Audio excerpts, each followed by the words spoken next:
হরে কৃষ্ণ। সকল ভক্তবৃন্দের চরণে অসংখ্য অসংখ্য দণ্ডবাদ প্রণাম জ্ঞাপন করে শুরু করছে আজকের ভিডিও। তো আশা করি আপনারা সকলে অনেক ভালো আছেন। তো আপনাদেরকে আজকে আমরা এই ভিডিওর মাধ্যমে আমাদের আসছে 21শে জুলাই 2025 খ্রিস্টাব্দ রোজ সোমবার শ্রাবণ মাসের কৃষ্ণপক্ষের কামিকা একাদশীর মাহাত্ম্য সম্পর্কে জানবো এবং পালনের সময়সূচি সম্পর্কে জানবো। তো সুপ্রিয় ভক্তবৃন্দ, যারা আমার চ্যানেলটি দেখে থাকেন অবশ্যই বলবো পুরো ভিডিওটি দেখবেন এবং চ্যানেলটি অবশ্যই সাবস্ক্রাইব করবেন। এবং যারা আমাদের চ্যানেলের দর্শক রয়েছেন সমস্ত দর্শকদের উদ্দেশ্যে, ভক্তদের উদ্দেশ্যে আমরা প্রতিটা একাদশীতেই আমরা ভগবান শ্রী নরসিংহদেবের চরণে তুলসীপত্র দিয়ে থাকি এবং সকল ভক্তবৃন্দদের জন্য আমরা প্রার্থনা করে থাকি, বিশেষ প্রার্থনা। হরে কৃষ্ণ। তো শুরু করছি আজকের আমাদের এই ভিডিও। তো আমরা আজকে জানবো যে আমাদের শ্রাবণ মাসের কৃষ্ণপক্ষীয় যে একাদশী কামিকা একাদশীর মাহাত্ম্য সম্পর্কে।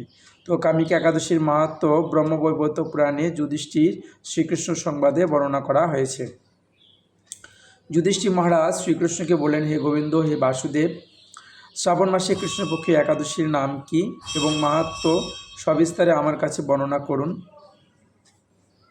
তা আমি শুনতে অত্যন্ত কৌতূহলী।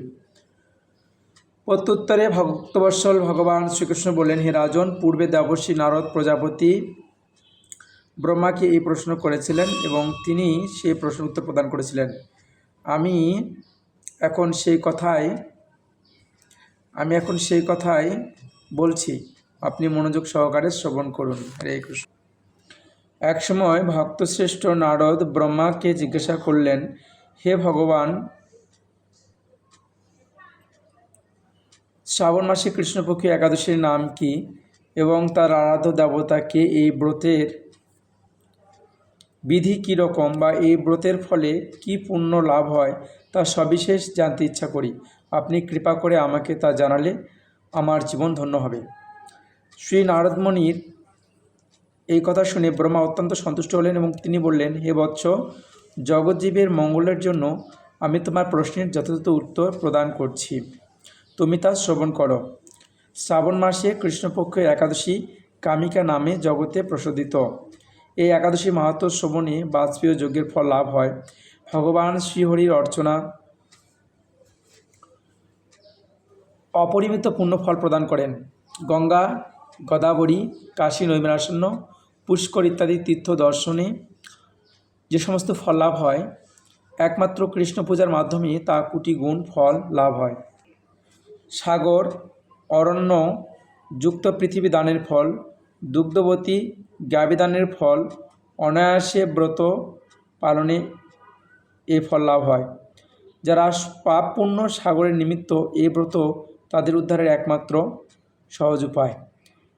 এরকম পবিত্র পাপনাশকারী শ্রেষ্ঠ ব্রত জগতে আর নেই।